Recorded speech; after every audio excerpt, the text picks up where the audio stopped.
Hello, it's me, your resident local genius. As a kid, we've had all sorts of ideas, some terrible and some great. But the thing is, you're still a kid, so your access to a lot of resources are limited and you can't really make some of these ideas a reality. But as you get older and things become more easily accessible for you, these ideas sort of become way more likely to be plausible.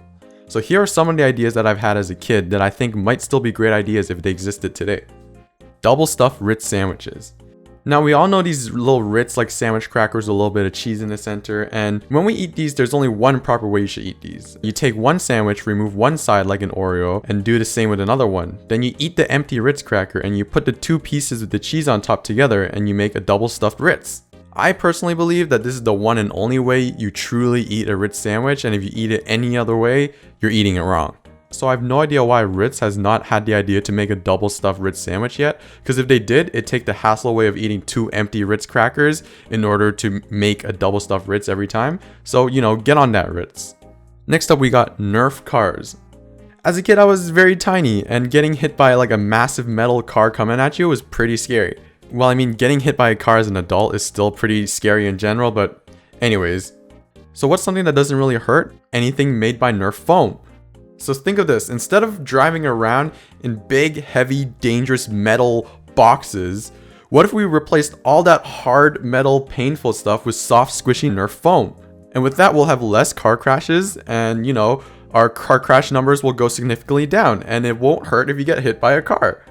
All you can eat ice cream. For a lot of big events as a kid, birthday celebrations, banquets or whatever, we would always go to an all-you-can-eat buffet. Now, having everything you want to eat put in front of you is great and all, but the best part was always at the end where I got to eat ice cream. Having the freedom as a child to scoop as much ice cream you want and eat as much as you want was a dream. So, what if we just cut the middleman out, cut out all the parts where you actually have to eat all the food, and you just have the ice cream, and you just have an all-you-can-eat restaurant where you just have all-you-can-eat ice cream? I think that's a great idea. Okay, this one is actually pretty cool. Yu-Gi-Oh! Hologram technology. I grew up watching the Yu-Gi-Oh! Anime Saturday mornings on 4Kids, and my knowledge of Yu-Gi-Oh! Is solely from the anime. Now, this might be controversial, but real-life Yu-Gi-Oh! Is pretty boring. My dark magician attacks your life points directly. Oh no. Oh. As you can see, it's not as epic and cool as the anime.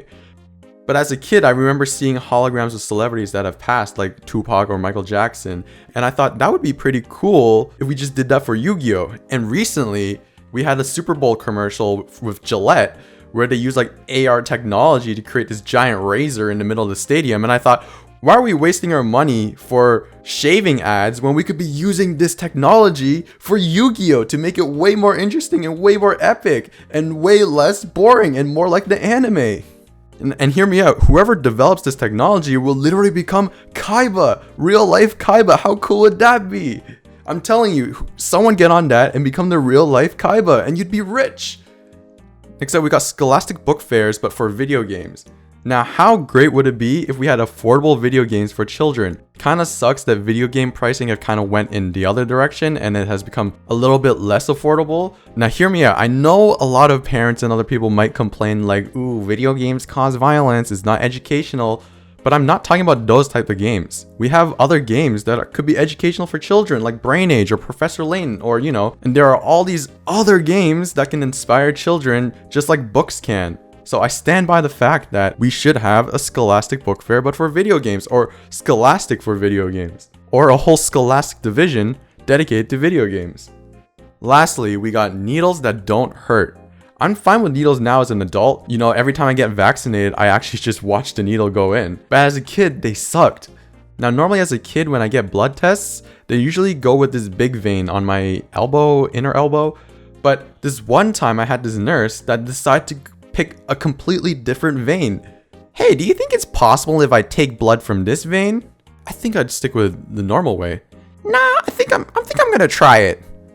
Now, because it was such a small vein on the upper part of my arm, the nurse started digging the needle around and it hurt so much. And the day afterwards, it got all bruised because of that.